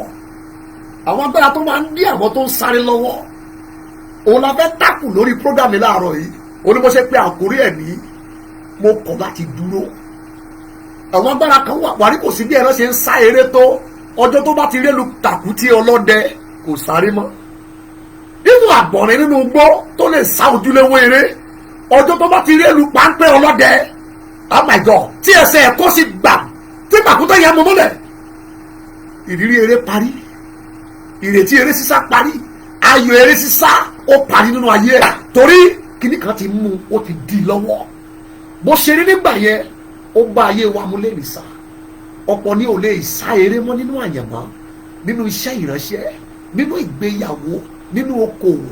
Ayé ti dá wọn dúró, wọ́n dẹ̀ sọ wọ́n di ológo àná, olówó àná, aláṣọ gidi àná, wọ́n sọ wọ́n dẹni àná. Ẹsẹ̀ tó ń sáré tẹ́lẹ̀tẹ́lẹ̀ wọ́n ti mú. Ta ni a dí yín lọ́wọ́ kẹ́yìn kí o má ṣe sá eré mọ́? Àwọn ìdíwọ́ méje kan wà tí mo fẹ́ expose ẹ̀ fún yín. So tó o bá ń sá eré lọ ọmọ Ọlọ́run, fi wọ́n ṣàdúà, torí wọn ò gbọ́dọ̀ dá ẹ dúró. Number 1, Isaiah 57 verse 14. Ohun ìdènà àkọ́kọ́ tó ń jẹ́ ìdíwọ́ fún eré sísá, eré àyànmọ́, eré ìgbéyàwó, eré iṣẹ́ ìránṣẹ́, eré ìje ìṣerere, àlàjá àti ìgbéga láyé. Ohun àkọ́kọ́ sà olélẹ́yìn Isaiah 57 and verse number 14. Isaiah 57 and verse 14. Òun ó sì wípé ẹ kọ́ bèbè, ẹ kọ́ bèbè, ẹ tún ọ̀nà ṣe, ẹ mú, ẹ máa gbọ́ o, ẹ mú ìdìgbòlù kúrò ní ọ̀nà àwọn èèyàn mi. Ohun àkọ́kọ́ ní ìdìgbòlù. Nígbà tó ń sá eré nínú ìgbàgbọ́, nínú ìwà mímọ́, nínú ọrọ̀, nínú àṣeyọrí, ò ń sá eré nínú ìgbéga, ò ń sá eré nínú ìgbéyàwó àti àlàjá láyé, kìíní kan wà kan pè ní ìdìgbòlù. Ohun tí èèyàn kọlù gbà, ohun tí èèyàn dìgbòlù gbì tó lè mú kí eré sísá bó ti kò gbóná tó kó sì dúró bẹ́ẹ̀. Ọ̀pọ̀lọpọ̀ ló ti kọlù ìdìgbòlù, ọ̀pọ̀lọpọ̀ ni wọ́n ti kọlù ìdìgbòlù, ọ̀pọ̀lọpọ̀ ni ọ̀tá ti gbé ìdìgbòlù sí ojú ọ̀nà wọn. Gbé tí wọ́n kọlù wọ́n dẹ̀ dúró bẹ́ẹ̀, gbà tí wọ́n kọlù wọn ò lè lọ́mọ́, wọn ò lè sáré mọ́. Ohun àkọ́kọ́ ní ìdìgbòlù. Ìdìgbòlù dẹ̀ máa ń wá lóríṣiríṣi dimensions, ó máa ń wá lóríṣiríṣi ìhà, èyí tí ọ̀pọ̀lọpọ̀ wa kì í sábà kọbi ara sí wọn. Ìdìgbòlù lè wá tó máa criticize ẹ, tó máa persecute ẹ. Ìdìgbòlù lè wá nítorí ìlara, ìdìgbòlù lè wá gbàdúgbọ́sà nítorí èébú, ìdìgbòlù lè wá nítorí ìyànjẹ, ìdìgbòlù lè wá nígbà tó máa ń mọ àmọ̀dí ní dìgbà yẹn, ìdìgbòlù lè wá nípa ìkọ̀sẹ̀ nínú ìgbàgbọ́, ìdìgbòlù lè wá nípa ẹ̀ṣẹ̀, ìdìgbòlù lè wá nípa ìdánwò, ìdìgbòlù lè wá nípa attack Sátánì tàbí àwọn ẹ̀mí òkùnkùn, ìdìgbòlù lè wá láti inú ogun agbára, ogun ìdílé. Ìdìgbòlù tí ayé yẹn kọlù lórí eré, ọ̀pọ̀ ló ti kọlù ìdìgbòlù, ó pàdé ìdìgbòlù wọn ò lè lọ́mọ. Ẹ̀yẹ mọ́rọ̀ number 2 yàtọ̀ sí ìdìgbòlù nínú ìwé Matthew 11 verse 28, yàtọ̀ sí ìdìgbòlù Matthew 11:28, ó jẹ́ kó sọ fún wa pé Jésù ó sọ gbangbangba, ó ní ẹ wá sọ́dọ̀ mi ẹ̀yin tí a di ẹrù wọlé lórí. Ẹni tá a gbé ẹrù lé lórí kò ní lè sáré torí ẹrù orí ẹ̀ pọ̀. So ohun kejì yàtọ̀ sí ìdìgbòlù, ètò èèyàn lè kọlù lórí eré ìje, ọ̀tá lè di ẹrù sórí àyẹ̀mọ́ èèyàn, wọ́n á gbé nǹkan ńlá rù, wọ́n á di ẹrù wúwo rù. Òní Jésù mọ̀ pé àwọn èèyàn yóò máa ní ẹrù wúwo lórí, ló ṣe nìkan wá. Ẹ wo ẹni tó fẹ́ sáré Olympic ṣùgbọ́n tó gbé wardrobe tó gbé sórí, wọ́n ní on your mark set go, ó máa dìde sá eré yẹn bọ̀, eré yẹn ò ní dùn toró máa slow. Kí ló fà á? Ayé ẹ̀ wà lábẹ́ ẹrù wúwo. Ó kejì tí ọ̀tá fi ń dá eré ìje dúró, ó ní ẹ̀yin tẹ̀ ń sáré dáradára, ta lẹni tó ń dí yín lọ́wọ́? Yàtọ̀ sí ìdìgbòlù, ó kejì ní ẹrù wúwo, ọ̀tá sì gbé ẹrù ru àyànmọ́. Ayé yẹn á dẹ̀ máa wọ́nlẹ̀, a máa ránlẹ̀, a máa sún kẹrẹ fà kẹrẹ. Number 3, Mark chapter 11 verse 4. Mark orí 11 ẹsẹ̀ 4. Yàtọ̀ sí ìdìgbòlù, yàtọ̀ sí ẹrù wúwo, kìíní kan wà tó ń pè ní ìsomọ́lẹ̀. Nígbà tí wọ́n dé ìletò yẹn, Bíbélì pé wọ́n gbá kẹ́tẹ́kẹ́tẹ́ tí a so, wọ́n so mọ́bẹ̀. Jésù ní tẹ́ ẹ bá ti débẹ̀ ẹ tú, mo fẹ́ kí ayé ẹ̀ sá eré. Nígbà tó débẹ̀ wọ́n gbá kẹ́tẹ́kẹ́tẹ́ tí wọ́n so mọ́lẹ̀, wọ́n sì tú. Yàtọ̀ sí ìdìgbòlù, yàtọ̀ sí ẹrù wúwo, àwọn agbára tó máa ń dá ayé èèyàn dúró lórí eré ìje, agbára ìsomọ́lẹ̀. Ìjọ gbéyàwó yẹn tí wọ́n ti so mọ́lẹ̀ nínú agbára ìrí. Ẹ̀yin ọmọ Ọlọ́run, wàhálà wà nínú ayé, ọ̀pọ̀ ló wà lórí ìso ayé wọn lógidì tó yẹ kó máa sá eré, orí ìsomọ́lẹ̀ ibẹ̀ ni wọ́n wà nípa agbára ìrí èyí tó dá ayé wọn dúró sílẹ̀. Ẹgbẹgbẹ̀rún wà láyé tí ò lè lọ mọ́, ọ̀nà dáradára ló kù tí ayé tàṣàgbàdà wọn. Ìṣìnà ló kù tí wọ́n ń ṣe delusions, ìṣìnà ló kù eléyìí tí ẹlòmíì ń bá kiri. Gbàgbọ́ ẹlòmíì ò mójú tú ayé ẹ̀ báyìí, ògidì ayé ẹ̀ abẹ́ ìsomọ́lẹ̀ ló wà. Yàtọ̀ sí ìdìgbòlù, yàtọ̀ sí ẹrù wúwo, yàtọ̀ sí ìsomọ́lẹ̀. Nínú ìwé 2 Samuel chapter 4 verse 14, 2 Samuel chapter 4 verse 4, 2 Samuel 4 verse 4, Báìbù pé Jonathan bí ọmọ kan lẹ́yìn tó kú, kó tó kú ó ní ọmọ kan èyí tí wọ́n ń pè ní Mẹfibóṣẹ́tì báwo pé ní ọmọ ọdún 5 ayé ẹ̀ sì yarọ. Yàtọ̀ sí ìdìgbòlù, yàtọ̀ sí ẹrù wúwo, yàtọ̀ sí ìsọmọlẹ̀, ọ̀tá máa ń introduce ìyàlárọ̀ nínú ẹ̀mí sínú ayé ènìyàn. Wọ́n sì ohun tó yẹ kó gbé sáré wọ́n paralyze ẹ̀. Wọ́n ní mo pè ní destiny paralysis. Wọ́n kàn yí àyànmọ́ yẹn lárọ̀. Ohun tó lè gbé sáré wọ́n paralyze ẹ̀. Ìrànlọ́wọ́ tó lè gbé sáré wọ́n paralyze ẹ̀. Connection tó lè gbé sáré wọ́n paralyze ẹ̀ dàda. Wọ́n ní mo pè ní destiny paralysis. Ìyàlárọ̀ nínú ẹ̀mí. Owó tó yẹ kó fi ṣoko kí ṣọ́ọ̀bù yẹn sáré wọ́n ti paralyze ẹ̀. Àmọ́ ìtì tó yẹ kó gbéfò wọ́n paralyze ẹ̀. Àwọn èèyàn tó yẹ kó mọ̀ ohun tó máa sọ́pọ̀ mọ́ wọ́n ti paralyze ẹ̀. That's what I call destiny paralysis. Àyànmọ́ tí wọ́n yà lárọ̀ kò lè sáré mọ́. Number 5, yàtọ̀ sí ìyàlárọ̀ nínú ẹ̀mí. Nínú ìwé Psalm 35 verse 7, Psalm 35 and verse number 7. Now let me read it for you. Psalm 35 and verse number 7. Ẹgbọ́n tó wí, nítorí pé ní àìnídìí ni wọ́n dẹ àwọn wọn sílẹ̀ fún mi, wọ́n wá ihò sílẹ̀ fún ọkàn mi ní àìnídìí. Kò sí bí ó ṣe máa sá eré láyé tó o bá débi ihò tàbí kòtò wà dúró. Kì í ṣe gbogbo èèyàn ló lè fò kòtò. Ṣọlá àwọn èèyàn bọ lójú ayé. No, kì í ṣe àwọn kòtò ojú ayé ilé mi. Ọ̀rọ̀ ẹ̀mí lèmi ń wí bíi. Ọ̀rọ̀ ẹ̀mí ni mò ń sọ fún ẹ̀fẹ́ kó fẹ́ tí ẹ̀mí gbọ́. Ọ̀pọ̀ tó ń sá eré rere láyé. Ọ̀tá ti gbẹ́ kòtò síwájú wọn tí wọn ò lè dá kọjá.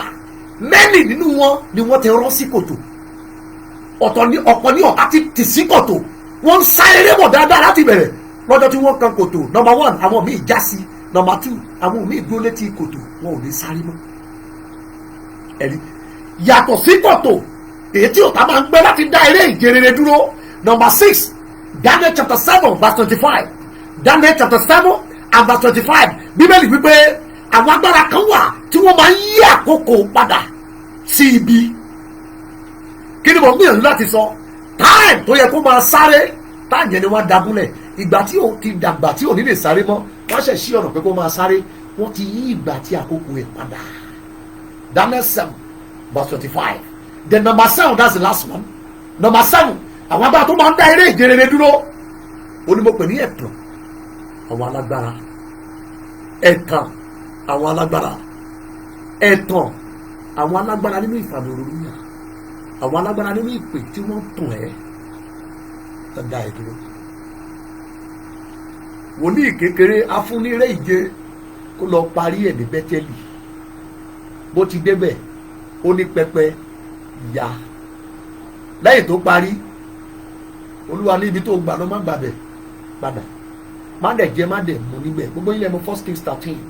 Nígbà tó dé verse 18, 1 Kings chapter 13 verse 18. Ọba kan tó ti wà condemned tí wọ́n ti dá ayé rẹ̀ dúró pátápátá. Ó pe ọmọdékùnrin yìí. Mọ̀jẹ̀sí tọ́wọ́ Ọlọ́run wà lára ẹ̀. Ó ní wá áńgẹ́lì ní kó wá jẹun nílé mi. Bíbélì wípé ó parọ́ fún ẹ̀tàn àwọn alágbára. Ọ̀pọ̀ ni ò lè lọ mọ́ láyé. Short message mo mú wá mú láàárọ̀ yìí. Ọ̀pọ̀ ni ò lè lọ mọ́. Wọ́n ti kó sínú ẹ̀tàn àwọn tó lágbára jù wọ́n lọ nínú anointing, nínú ìmọ̀, nínú ministry, nínú òye, nínú agbára. Ayé wọn rí bọ́ sọ́wọ́ wọn. Wọ́n sì tàn wọ́n jáde kúrò nínú original eré ìje ilé ìta gbé fún. Èmi wọn ò tiẹ̀ wá tán, wọ́n gba eré ìje yẹn lọ́wọ́ ẹ̀ nípa agbára àdúrà ní kọ̀rọ̀. Wọ́n gba eré ìje yẹn lọ́wọ́ ẹ̀, wọ́n gba position yẹn lọ́wọ́ ẹ̀, wọ́n gba àṣẹ yẹn lọ́wọ́ ẹ̀. Inú ilé bàbá yẹn ló wà tó ń jẹun lọ́wọ́. Ẹ̀mí Ọlọ́run wá bà lé bàbá wòlíì tó ti condemn. Ó ní sọ tẹ́lẹ̀ sí i. Ìpè ní kì í gbà, mo sì lè lò ẹ́ ṣùgbọ́n fún ìparun ara ẹ̀. Ó yá sọ tẹ́lẹ̀ fún, sọ pé kò ní dé ilé bàbá ẹ̀. Ó bẹ̀rẹ̀ eré ìje, kò parí ẹ̀. Kìnìún ló pa lójú ọ̀nà. Ta ló pa? Wòlíì àgbà tó wà ní ìlú Bẹ́tẹ́lì ní ìgbà. Ẹ̀yin ọmọ Ọlọ́run, ọ̀pọ̀ àyànfẹ́ ní Ọlọ́run. Àwọn ọ̀dọ́ kan wà ní ìran tá a wà yìí tí Ọlọ́run ti gbé ọwọ́ ńlá lé, ṣùgbọ́n tí wọ́n ti ré bọ́ há sí ọ̀dọ̀ àwọn alágbára nínú ìfàmì òróró náà. wọ́n ti bọ́ sọ́wọ́ àwọn alágbára. Ìpín ẹlòmíì ni wọ́n fi rú mínísírì, ayé ẹlòmíì ni wọ́n fi kó èrè ìjọ tó fi ṣe crusade. Wo ẹ ó gbàdúrà ẹ̀yin ènìyàn, ẹ̀yin tẹ́ ń sá eré dáradára, ta ló dí yín lọ́wọ́?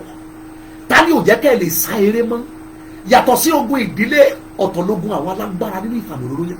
Kò sí tó burú láti ní bàbá nínú Olúwa, bọ̀ má jẹ́ ń tẹ̀ ẹ́, jẹ́ kí Ọlọ́run darí ẹ̀ sọ́dọ̀ bàbá nínú Olúwa. Jẹ́ kí Ọlọ́run darí ẹ̀ lọ béèrè lọ́wọ́ àwọn tó ti fara káásá. Egbò yẹn wọ́n ń tọ́jú ẹ̀ dọ̀la, ọ̀dọ̀ bàbá nínú Olúwa náà ti rí i. Kì í ṣe gbogbo ènìyàn yóò ní bàbá nínú Olúwa. Àwọn ẹ̀kọ́ pọ̀ gbòòrò, àwọn fathers wà mọ́ gbà pattern bíbélì ni you must have father in the Lord. Bọ́sà jẹ́ kí Ọlọ́run darí ẹ̀, n tó kàn mí nìyẹn. Mi ò ní jà pẹ̀lẹ́ ní bọ́dí, ṣùgbọ́n mò ń sọ fún ẹ, jẹ́ kí Ọlọ́run darí ẹ. Bóyá ọ̀dọ̀ pásítọ̀ lágbájá ló gbọ́dọ̀ jẹ́ bàbá ẹ nínú Olúwa, jẹ́ kí ẹ̀mí mímọ́ introduce ẹ, jẹ́ kó kọ́ ẹ. Gbogbo bàbá tó ní bàbá ẹ, òun láti gba ìtọ́ni ẹ̀mí mímọ́ kó o bá lè mọrú ọ̀dọ̀ bàbá tó o máa gbé orí ìpè, tó o máa gbé sábẹ́ ẹ̀. Ọwọ́ ni wọ́n gbé sórí ẹlòmíì, ìpè yẹn pààrọ̀, ìpè ẹlòmíì fò jáde, wọ́n pààrọ̀ ìpè ẹlòmíì. Ẹ̀tàn àwọn alágbára tó gbarí ìdí lọ́wọ́ ẹ̀. Àdúrà bíi mẹ́rin kan ni mo mú wá bá yín láàárọ̀ yìí. Jọ tó o bá wò mí tí wọ́n ti dá nǹkan rere dúró láyé ẹ̀, gbàgbọ́ eré ìje tó ń sáàbọ̀ bọ̀ tí wọ́n dàdú lójijì gbà. Eré rere tó bẹ̀rẹ̀, eré tó dára tó bẹ̀rẹ̀, eré akọni tó bẹ̀rẹ̀, ṣùgbọ́n láàrin ọ̀nà tó pàdé àwọn méje tí mo dárúkọ yìí, àgàgà àwọn alágbára nínú ìfàmì òróró yẹn. Wo bí ọmọ Ọlọ́run jẹ́ ká pray láàárọ̀ ẹ̀yàn ọmọ Ọlọ́run. Ọ̀pọ̀ ń bẹ níta ń bẹ yẹn tí wọn ò lè sá eré àyànmọ́ mọ́. Eré ìjọba ọ̀run gan wọ́n ti gbà lẹ́sẹ̀ ẹlòmíì. Ẹsẹ̀ kan wà tí wọ́n pè ní ẹsẹ̀ bíi tàgbọ̀nì, inú ẹ̀mí ló wà. Ṣe ni Ọlọ́run máa ń kì í sí ọgbọ́n. Dáfídì ó ní Olúwa ìwọ ló ṣe ẹsẹ̀ bíbí ẹsẹ̀ àgbọ̀nì láti fòdì, láti sá eré. Ó ló gbé mi ga ibi gíga mi, sanetí ó gbé mi ka ibi gíga mi láti sá eré. Àdáṣà sí ẹ̀sá ẹ̀ wípé ṣé ẹ̀ráwọ̀ tó dúró de Olúwa á tún agbára wọn ṣe. Wọ́n fi ìyẹn gòkè lẹ́bù kan nìyẹn, bíi tíìdì wọ́n máa súwà, wọ́n máa fly. Àdúgbò lẹ́bù wọ́n sáré, kò ní rẹ̀ wọ́n, wọ́n á rìn, àárẹ̀ kì yóò mú wọn. Lẹ́bù mẹ́tẹ̀ẹ̀ta yìí ayé ò gbọdọ̀ dúró. Ẹnìkan sọ nínú ọ̀rọ̀ ẹ̀, ó ní tó o bá lè rákòrò ayàyà, ó ní máa rìn, tó o bá lè rìn máa sáré, tó o bá lè sáré ó yá máa fò. O ò gbọdọ̀ dúró. Tí wọn ò bá jẹ́ kó o fò máa sáré gbà yẹn, tí wọn ò bá lè jẹ́ kó o sáré ó ní máa rìn, tí wọn ò bá jẹ́ kó o rìn ó ní máa rákòrò, tó o bá jẹ́ kó o rákòrò máa fìdíwọ́. Ó ní ṣùgbọ́n má dúró lójú kan. Ọ̀pọ̀ ayé ló ti dúró gbà, ọ̀tá dáwọ́ dúró bẹ́ẹ̀ pé eléyìí tẹ́ ṣe tó, nínú àṣeyọrí eléyìí tó ṣe tó. Àfìgbà tí a dá Samson dúró, àfìgbà tá a dá Mósè dúró, ẹgbàmímọ́ àfìgbà tá a dá Júdásì dúró, àfìgbà tá a dá Dẹ́mà dúró, wọn ò lè sá eré yẹn mọ́. Ìjẹ́ wọ́n ti dá ẹ dúró. Kí ni nǹkan rere tí ọ̀tá ti pàṣẹ fún pé kó dúró nínú ẹ, nínú ọpọlọ ẹ, lọ́wọ́ ẹ, láyìíká ẹ, àbí lórí ìdáwọ́lé ẹ? Ẹ jẹ́ ká gbàdúrà, ẹ jẹ́ pray láàárọ̀ yìí. Ọmọ Ọlọ́run, tó o bá fẹ́ shift, o fẹ́ kúrò níbi tí wọ́n dá ẹ dúró sí. Mo mọ̀ tún lẹ́nìkan tí mo lè fi hẹ̀ ẹ́. Mo ní kò síbi tó dá ẹ dúró sí. A dá obìnrin oníṣun ẹ̀jẹ̀ dúró for 12 years. Ẹni yẹn náà ló pàdé ẹ̀ ló yanjú ẹ̀. Obìnrin tó tẹ̀ nínú sínágọ́gù, a dá dúró for 18 years. Ẹni tí mo sọ ẹ̀ ló gbọ́ wọ́n lé lẹ́yìn ẹ̀yìn náà padà. Wo bí wò, ẹni yẹn ló sọ fún ọkùnrin tá a dá dé sí etí odò for 38 years. Ó ní tó o fẹ́ dìde, ó ní bẹ́ẹ̀ ní sà, ó ní dìde gbé àkéte ẹ kó o sì máa lọ lé ẹ.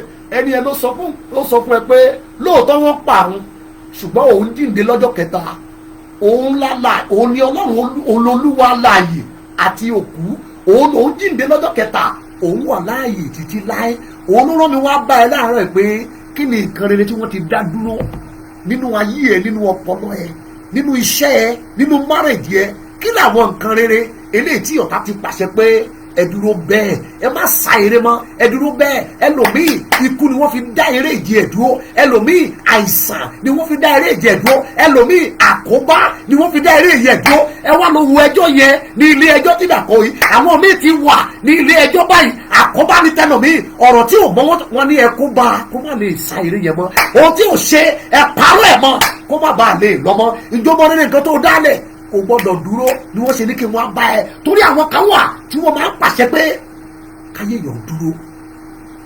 Mo júwèé nìyẹn fún ẹ láàárọ̀ yìí, tó bá wà ní tó ń gbóhùn mi tó ń wò mí báyìí, tó tí ì ní Kristi ní ìfẹ́ kó gbàgbànú àdúrà, tó tí ì ní Jésù, ó fẹ́ mú ẹ kúrò níbi táyé dá ẹ dúró sí, ó fẹ́ gbé ẹ sórí mọ́rọ̀sẹ̀ káyé ẹ lè sá eré kó o lè ní ìtẹ̀síwájú tó ń ba àwọn aráalé yín lẹ́rù, àwọn ìtẹ̀síwájú àti àràjá èyí tí yóò ba ìran yín lẹ́rù. Ó fẹ́ gbé ẹ sórí mọ́rọ̀sẹ̀ pé kó o lọ sa ní àsáparí. Ó bẹ̀rẹ̀ nǹkan rere, orí olórí ò gbọdọ̀ kó tó fàárọ̀ ṣe. Jọ máa wí tẹ̀lé mi tó o bá tí ì di Jésù, tó dẹ̀ o ti pinnu láàárọ̀ yìí pẹ̀lú tó gbọ́ yìí àti àdúrà tó fẹ́ gbà tó dẹ̀ gbúdọ̀ gbà. O fẹ́ jọ̀wọ́ ayé rẹ fún Jésù Kristi olùgbàlà. Máa wí tẹ̀lé mi kíbi tó bá wà. Jésù Olúwa, mo tọ̀ ọ́ wá, mo jẹ́wọ́ pé ẹlẹ́ṣẹ̀ ni mí, mo sì kó ẹ̀ṣẹ̀ mi sílẹ̀ lónìí, mo sì gbà ọ́ gẹ́gẹ́ bí Olúwa àti olùgbàlà mi. Wọnú ayé mi wá, máa darí ayé mi láti mi lọ, máa darí ayé mi láti mi lọ. Jẹ́ kí ẹ̀mí rẹ bà lé mi, fi ẹsẹ̀ mi lé ọ̀nà ìyè, fi ẹsẹ̀ mi lé ọ̀nà ìgbàlà. Látòní mo jẹ́wọ́ ẹ̀ṣẹ̀ mi, mo sì kọ̀ sílẹ̀, mo sì rí àánú gbà. Mo kéde lónìí níwájú ọ̀run àtayé pé mo ti di ọmọ Ọlọ́run, mo ti di àkúbí. Tó bá ti sọ eléyìí ó parí. Ìwọ jẹ́ kí n gbàdúrà pẹ̀lú ẹ. Bàbá ayérayé, Ọlọ́run tó ń gbanilà, Bíbélì pé ìràpadà ọkàn wọn iyebíye ni, iyebíye ni ọkàn àwọn àyànfẹ́ ní ojú Olúwa. Gbogbo ọkàn tí bàbá àti tọmọ àkọ́pẹ́ tèmi Olúwa ni. Ọlọ́run ìwọ ló ní ọkàn. Mo dúpẹ́ lọ́wọ́ rẹ fún ọkàn tó tún gbà yìí láàárọ̀ yìí láti sọ di ọmọ rẹ ní gbogbo ọ̀nà. Bàbá ní orúkọ Jésù, Ọlọ́run ẹ gba ọpẹ́ wa. Ọmọ rẹ tó gba ọkàn rẹ láyé, arákùnrin yìí, arábìnrin yìí, agbára máa lọ má dẹ́ṣẹ̀ mọ́ kó wọnú ayé ẹ. Agbára ìṣerere àlàjá ní gbogbo ìhà kó wọnú ayé ẹ.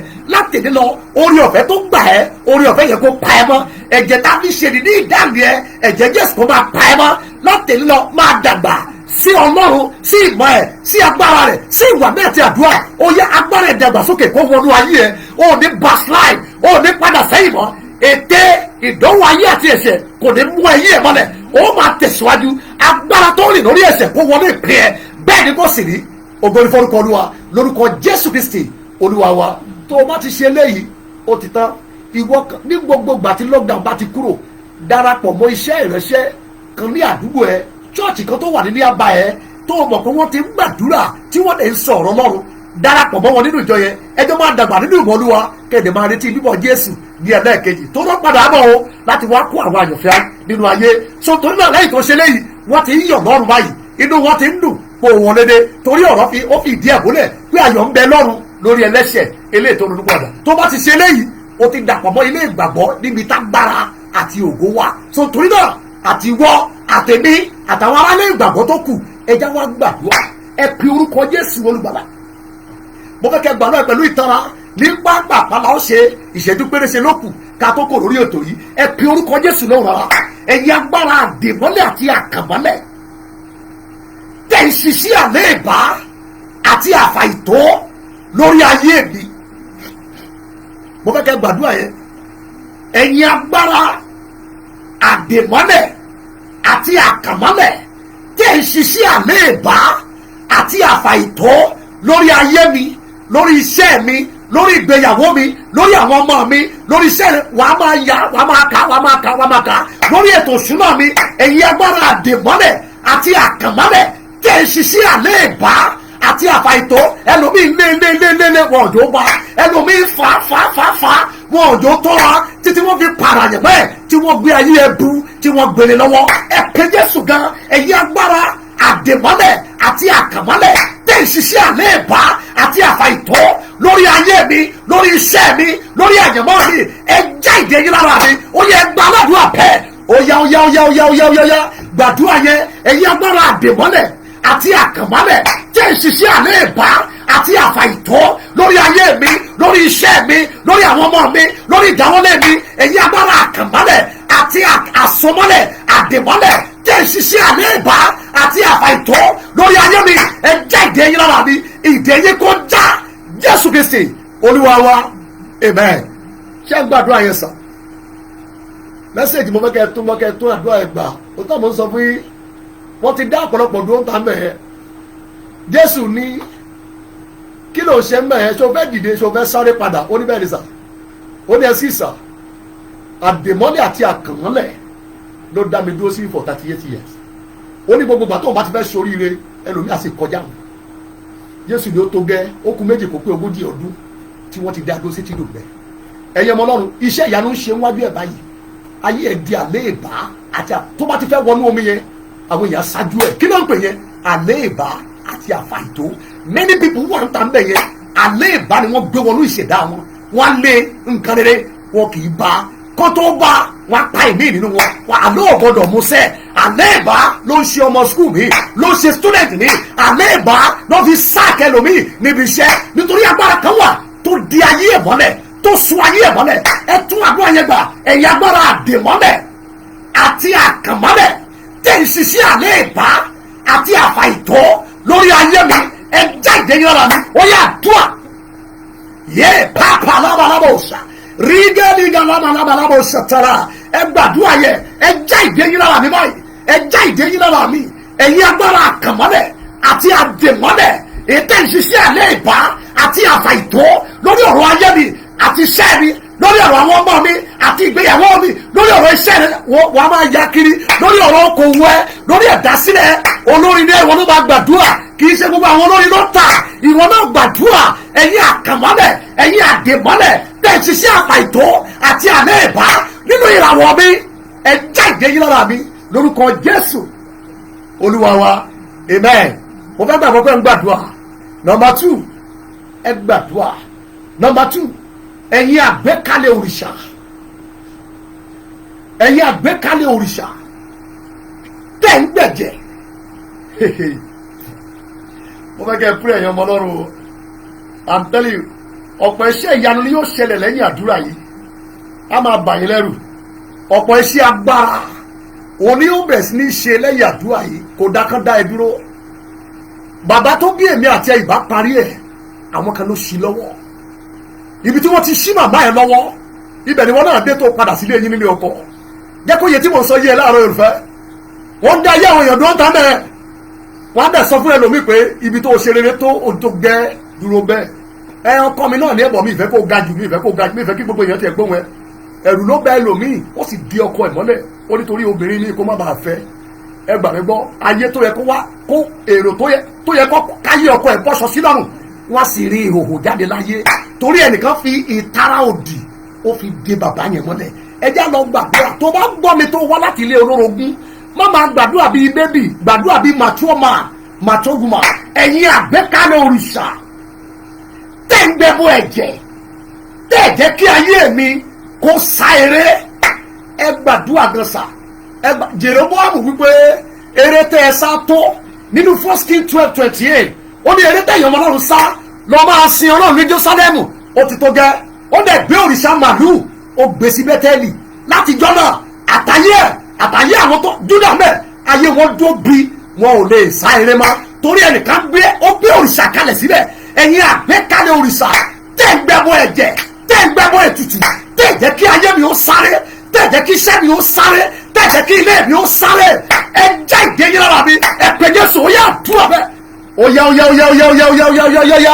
gbàdúrà yẹn ẹ gbàdúrà yẹn ẹ já ìdè yín lára mi ẹ já ìdè yín lára mi bẹ́ẹ̀ ẹ̀yin àgbékalẹ̀ òrìṣà nílé bàbá àti ìyá àgbékalẹ̀ òrìṣà ní ìlú tí mo wà àgbékalẹ̀ òrìṣà lágbóná tí mo gbé àgbékalẹ̀ òrìṣà tó gbẹ́bọ ẹ̀jẹ̀ tó gbẹ́bọ ètùtù tí ayé mi ò fi sá eré já ìdè yín lára mi bẹ́ẹ̀ ẹ já ìdè yín lára mi lórúkọ Jésù Kristi Olúwa wa amen. Àdúrà yẹn máa gbọ́ ẹ tún máa tún gbà láyé ètò yìí níjọ́ Sunday mo ti parí arákùnrin kan pè mí ó ní ẹsikísà ó ní bó ṣe ń gbàdúrà yẹn lọ́gbà tẹ̀ ń ṣe program lọ́wọ́ ó ní Olúwa sọ fún un pé tílẹ̀ ní bá ti ṣú lọ tún àdúrà yẹn gbà mo fẹ́ fi ìran ọ̀run kẹ́ ó pè mí lẹ́sẹ̀kẹsẹ̀ ẹ wo bí ẹ gbàdúrà àkókò péréṣe lájọ nínú àárọ̀ ẹ pe orúkọ Jésù lẹ́ẹ̀kan ṣoṣo mo fẹ́ kẹ́ tún àdúrà yẹn gbà ẹ̀yin àgbékalẹ̀ òrìṣà ẹ̀yin àgbékalẹ̀ òrìṣà tẹ́ ń gbẹ́bọ ẹ̀jẹ̀ ẹranko àti tèèyàn tẹ́ ẹ̀jẹ̀ káyé mi ó sáré wọ́n ti fa wọ́n ayé ẹgbẹgbẹ̀rún wà lórí súnkẹrẹ fàkẹrẹ ayé ẹlòmíì ò lè fò mọ́ ìdí ẹ̀ lẹ́yìn tán kéèjì ẹ̀ wọ́n tún tu gbogbo ìyẹ́ kó bá lè dàbí adìyẹ tó fi ẹ̀fẹ́ pa ẹ pé Jésù gan ẹ̀yin àgbékalẹ̀ òrìṣà tẹ́ ń gbẹ́bọ ẹ̀jẹ̀ tẹ́ ẹ̀jẹ̀ kí ayé mi ó sáré tẹ́ ẹ̀jẹ̀ kí iṣẹ́ mi ó sáré tẹ́ ẹ̀jẹ̀ kí àwọn ọmọ mi ó sáré tẹ́ ẹ̀jẹ̀ kí okòwò mi ó sáré ẹ jẹ́ ìdíyẹ lára mi ẹ pé Jésù ó yá dùà ó yá ẹ jẹ́ ìdíyẹ lára mi bẹ́ẹ̀ ayé mi sáré iṣẹ́ mi sáré àyànmọ́ mi bẹ̀rẹ̀ rẹ̀ ó yá sáré máa sáré lọ bí àlàjá ẹ máa sáré lọ bí àlàjá ẹ máa sáré lọ bí ìgbéga ẹ ẹ̀yin àgbékalẹ̀ òrìṣà èyí tẹ́ ń gbẹ́bọ ẹ̀jẹ̀ ẹ jẹ́ ìdíyẹ lára mi lórúkọ Jésù Kristi Olúwa wa amen. mo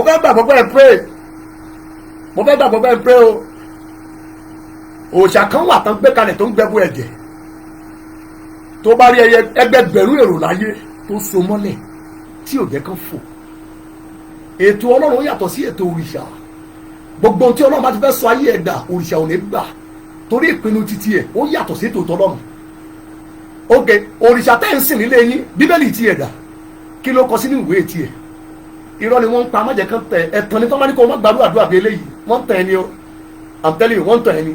Number 3 ẹ pé Jésù bí àbá ẹ̀yin agbára àrìmọ́lẹ̀ àti àbòmọ́lẹ̀ bẹ́ẹ̀ni ẹ̀yin agbára àrìmọ́lẹ̀ àti àbòmọ́lẹ̀ tẹ̀ ń ṣiṣẹ́ ìfàsẹ́yìn àti ìdádúró ibi lórí ayé mi agbára àrìmọ́lẹ̀ àti àbòmọ́lẹ̀ tẹ̀ ń ṣiṣẹ́ ibi tẹ̀ ń ṣiṣẹ́ ìfàsẹ́yìn lórí okòwò mi lórí iṣẹ́ mi lórí ayé àwọn ọmọ mi lórí ọkọ mi lórí aya mi ẹ̀yin agbára àrìmọ́lẹ̀ àti àbòmọ́lẹ̀ tẹ̀ ń ṣiṣẹ́ ìfàsẹ́yìn tẹ̀ ń ṣiṣẹ́ iṣẹ́ ìfàsẹ́yìn àti ìdádúró ibi lórí ayé mi ẹ jẹ́ ìdíyẹ lára mi ó yẹ pé àdúrà ó yá gbàdúrà yẹn àyànfẹ́ má dúró àrìmọ́lẹ̀ wà káàkiri ẹ̀yin iṣẹ́ àrìmọ́lẹ̀ àti àbòmọ́lẹ̀ èdè tẹ̀ ń ṣiṣẹ́ ìfàsẹ́yìn àti ìdádúró tí ò lérè lórí ayé mi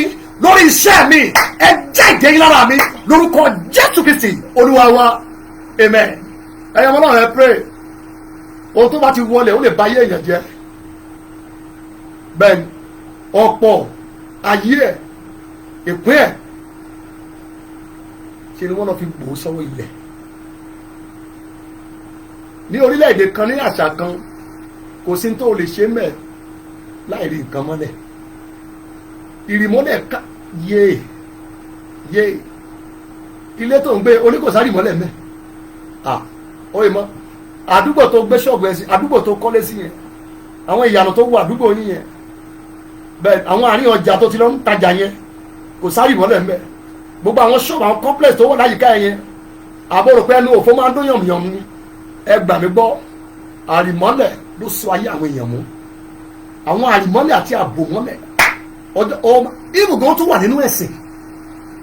nínú ẹ̀sìn kìrìsìtẹ́nì tá ń ṣe yìí ọ̀pọ̀lọpọ̀ àrìmọ́lẹ̀ àti àbòmọ́lẹ̀ ló ń bẹ káàkiri ọ̀pọ̀ ilé Ọlọ́run ni wọ́n rí wo ẹjẹ́ tún àdúrà yẹn gbà tábà ní ká dẹnu lé àrìmọ́lẹ̀ àti àbòmọ́lẹ̀ àní kò lórí ètò ilé rí ẹ pé Jésù lẹ́ẹ̀kan ṣoṣo sí ká má wàá sọ àwọn àbòmọ́lẹ̀ àti àrìmọ́lẹ̀ nílé bàbá ẹ àwọn àbòmọ́lẹ̀ the first àbòmọ́lẹ̀ láyé ẹ gbàrà òní placenta ẹ eléyìí tí wọ́n bò mọ́lẹ̀ ibi tí wọ́n bò mọ́lẹ̀ sí táwọn kan lọ kọ̀ǹjọ́ ẹ láti bẹ̀ tí wọ́n pe ìṣẹ̀dá ẹ láti placenta yẹn ẹjẹ́ lọ gbà wo ẹ ó pray ní ìran tá a wà yìí a máa pray ní generation tá a wà yìí there are things to pray against kí àyànmọ́ kó tó jábọ́ lọ́wọ́ ìyà àti ìṣòro ẹ pé Jésù gan ẹ̀yin agbára àrìmọ́lẹ̀ àti àbòmọ́lẹ̀ tẹ̀ ń ṣiṣẹ́ ìfàsẹ́yìn tẹ̀ ń ṣiṣẹ́ ìlọsẹ́yìn tẹ̀ ń ṣiṣẹ́ kò ní lè sáré mọ́ lórí ayé mi lórí ìgbéyàwó mi lórí àwọn ọmọ mi lórí ìdáwọ́lé mi ẹ já ìdíyẹ lára mi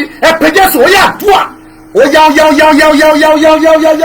ẹ já ìdíyẹ lára mi ẹ̀yin agbára àrìmọ́lẹ̀ àti àbòmọ́lẹ̀ láti ilé bàbá láti ilé àná láti ilé ìyá ẹ̀yin àrìmọ́lẹ̀ agbára ẹ̀yin àrìmọ́lẹ̀ iṣẹ́ ìkà eléyìí tẹ̀ ní ayé mi lára tẹ̀jẹ̀ káyé mi ó sa eré ẹ já ìdíyẹ lára mi bẹ́ẹ̀ lórúkọ Jésù Kristi Olúwa wa amen. ẹni fún ilé yẹ kan sí ó dẹ̀ wù mí kẹ́ ẹ tó àdúrà yẹn gbà. I'm telling you the truth. Mo rí èéfín funfun tó ń rú mo rí èéfín funfun tó ń rú láti inú ilẹ̀. Ayé àwọn kan ti ń gba ìdánilè. Ẹ jọ sá mo fi Ọlọ́run bẹ̀ yẹn tó àdúrà yẹn gbà. Bí màá yẹn ṣe dé ó ní gbogbo yẹn wá ṣírò. Èyí tó gba 5 wá ní ẹgbàsà mo rí 5 sí. Èyí tó gba 2 wá ó ní ẹgbàsà mo rí 2 sí. Mr. Man tó gba ẹyọ kan ẹgbọ́n tó sọ fọ́gà ẹ̀ ó ní sísà látijọ́ tẹ́ ti pẹ̀yìn dá tẹ́ travel yẹn ohun tí yóò sọ ayé yín di ńlá tó lè ràn èmi gẹ́gẹ́ di ńlá tẹ́ ẹ fún mi yẹn ṣe ni mo bò mọ́lẹ̀. Ó dẹ̀ nìkan lọ wú wá gbà tó wú fún ó ní gba nǹkan ẹ o ó torí pé ṣe ni mo rì mọ́lẹ̀ láti gbà tó ti lọ. Ayé rẹ̀ àti iṣẹ́ ọ̀gá rẹ̀ ó sì dúró torí àrìmọ́lẹ̀ àti àbòmọ́lẹ̀. Ẹ pe orúkọ Jésù olùgbàlà. Mi ò mọ tí wọ́n rì mọ́lẹ̀ tó dá ẹ dúró síbi tó wà yẹn. Mi ò mọ àwọn nǹkan tó ń bò mọ́lẹ̀ tó dá ẹ dúró síbi tó wà yẹn. Àfi tá a bá wú kó tó lè liberate ayé wo wàá kàn máa sá kiri gbogbo tó ti lọ kówó sí báyìí ẹ bá gbàdúrà ẹ gbà sà. Mo sọ lọ́jọ́ Sunday you are just deceiving yourself. Wàá gbàdúrà má bẹ̀ẹ́ ní bọ́ọ̀lì láti ìwọ ni kó gbàdúrà ẹ kígbe bí àrá ẹ̀yin agbára àrìmọ́lẹ̀ àti àbòmọ́lẹ̀ tẹ̀ ṣiṣẹ́ ìfàsẹ́yìn tẹ̀ ṣiṣẹ́ ìsọdá ọrọ̀ tẹ̀ ṣiṣẹ́ àìní tẹ̀ ṣiṣẹ́ ìdádúró tí ò lérè lórí ètò ìṣúná mi àwọn ọmọ mi iṣẹ́ mi àti àlàjá mi ẹ já ìdè yín lára mi ẹ pé Jésù ó yá àdúrà ó yá gbàdúrà ẹ lórúkọ Jésù ẹ já ìdè yín lára mi ẹ já ìdè yín já ayé mi sá eré padà lórúkọ Jésù Kristi Olúwa wa amen. The last one lele the last one I'm going to give you mo fẹ́ kẹ́ gbà pẹ̀lú ìtara náà bẹ́ẹ̀ ni ẹ̀yin ẹrù àtọwọ́dọ́wọ́ àwọn àgbà ìmùlẹ̀ ẹ pé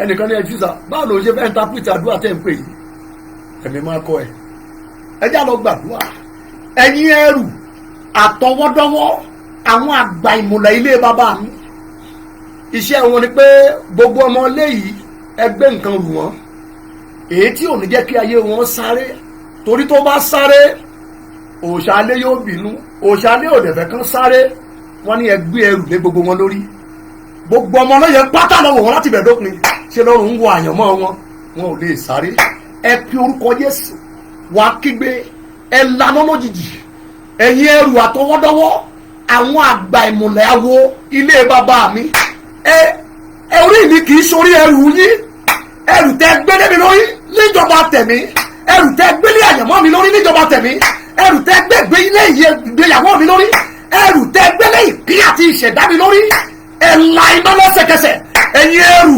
àtọwọ́dọ́wọ́ àwọn àgbà ìmùlẹ̀ ilé bàbá mi àwọn àgbà ìmùlẹ̀ ilé ìyá àwọn àgbà ìmùlẹ̀ ìlú tí mo wà àwọn àgbà ìmùlẹ̀ ilé àná mi ẹrù àtọwọ́dọ́wọ́ tẹ gbélé ìṣẹ̀dá mi lórí iná sọ lára ẹ pé Jésù ó yá àdúrà ó yá ó ní ẹ wá sọ́dọ̀ mi ẹ̀yin tá a di ẹrù wọlé lórí ó fẹ́ dáná sun wọn mi ló ṣe ní ká wá ó yá gbàdúrà yẹn ẹni tó máa ń dáná sun ẹrù ayé mo ti gbé ẹ lọ́dọ̀ ẹ ó yá gbàdúrà Jésù lórúkọ ẹ ó yá máa sọ ẹ la iná dànù ẹrù ayé ẹrù àwọn àgbà ẹrù àtọwọ́dọ́wọ́ eléyìí tó ń wọ̀ mí lọ́rùn níjọba tẹ̀mí tí ò jẹ́ kí ìṣẹ̀dá mi ó sá eré ẹ la iná sọnù lórúkọ Jésù Kristi Olúwa wa amen. Àdúrà mẹ́rẹ̀ ni ẹ papọ̀ mọ́ ilé tí ẹ̀mí mọ́ yóò kọ́ yín torí iṣẹ́ ìyanu yóò bẹ̀rẹ̀ ọ̀pọ̀ wa tí wọ́n ti dá dúró ewé àtegbò náà fi dá ayé ẹlòmíì dúró iṣẹ́ àbẹ́là náà fi bá ayé ẹlòmíì jẹ́ ẹlòmíì wọ́n parí ayé ẹ̀ sínú àgbọn wọ́n parí ayé ẹlòmíì sínú ẹyin wọ́n parí ayé ẹlòmíì sínú fọ́tò ẹ̀ wọ́n dẹ̀ gbé sára èso wọ́n là wọ́n papọ̀ bó ti ń jẹrà láyé ọmọ yẹn ń jẹrà níbi tó wà ogun kì í dédé dé ẹ̀yìn àyànfẹ́ àwọn tó ṣe lára àyànmọ́ ẹ̀ ni wọ́n dáná ya ẹ̀ ìdí ni ogun láti dìde níbi tó jókòó sí mo ń pàṣẹ fáyànmọ́ ẹ̀ láàárọ̀ yìí bí wòlíì Ọlọ́run tí wọ́n ti yí ìgbà àkókò ẹ̀ padà táìmù tó yẹ kó sáré wọ́n tì sí ọjọ́ alẹ́ ẹ̀ wàá rí àwọn èèyàn ní bus stop tó ti dàgbà darúgbó tó sọ pé ẹ fún mi ní 20 naira ìgbà tó wà lọ́dọ̀ ta ló pààrọ̀ àkókò ẹ̀ ìwé ẹkún Jeremáyà ó wípé ó ti dára fún ọ̀dọ́ láti gbé àjàgà ẹ̀ ó dáa fún ọkùnrin láti gbé àjàgà ẹ̀ ní ìgbà èwe. Àkókò tí ì lọ, Ọlọ́run ti rán ẹnìkan wá sí ayé tó máa ń sọ ìgbà dọ̀tun. Olúrán mi wá bá ẹ, mo pa á láṣẹ lórúkọ Jésù olùgbàlà. Sàmì gan níbikíbi tó bá ti ń gbọ́ mi tó ń wò mí.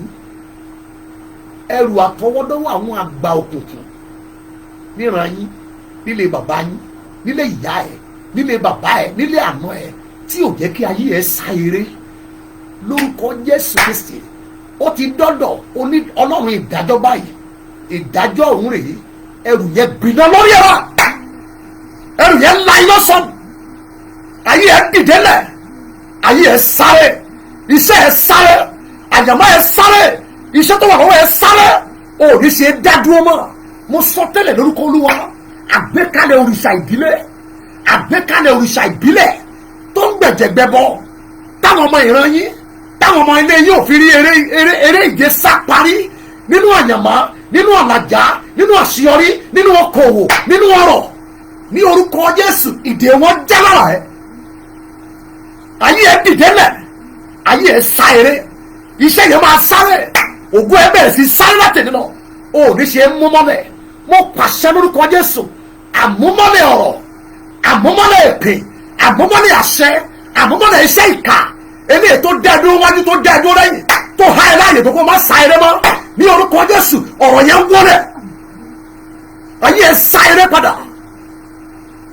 Bẹ́ẹ̀ ni kò rí, ó dẹ̀ ti rí bẹ́ẹ̀. Ògo ni forúkọ Olúwa, lórúkọ Jésù Kristi Olúwa wa, amen. Ẹ tún bá ṣèdí ẹgbẹ́ yẹn àyànfẹ́, ṣé àìpẹ́ láwọn ọ̀rẹ́ ẹgbẹgbẹ̀rún èrè láyé lọ́dà ti dá dúró, wọn ò lè sá eré mọ́.